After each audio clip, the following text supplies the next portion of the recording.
आज म बनाउँदैछु हजुरहरूको लागि मिठो मिठो सजिलै बन्ने यो पाकेको फर्सीको तरकारी।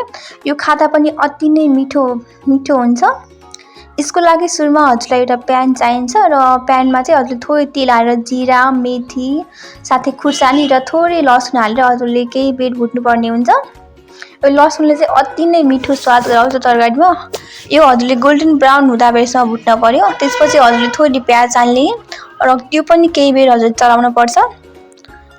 यो गोल्डन ब्राउन भइसकेपछि हजुरले स्वादअनुसार थोरै चना, आलु मिक्स गरेर केही बेर चलाउनुहोस् रातो हुँदा बेरसम्म।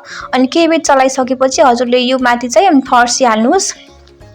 फर्सी हालेपछि यो केही बेर चलाउने फेरि पनि यो मजाले भुट्ने चलाउने हाम्रो स्वाद एकदम मिठो बनाउँछ। अनि स्वादअनुसार नुन हल्का हालिदिने अनि माथि स्वादअनुसार धुलो खुर्सानी भयो, स्वादअनुसार बेसार, स्वादअनुसार मसला हालेर फेरि एकचोटि मिठो गरी चलाउनु।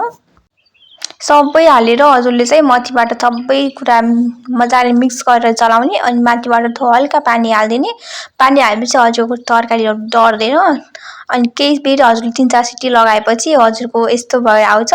सबै लगभग गलिसकेको हुन्छ। गलेपछि हजुरले मजाले यो डाडु वा करछुल मिक्स म्याक्स पार्नुपर्छ।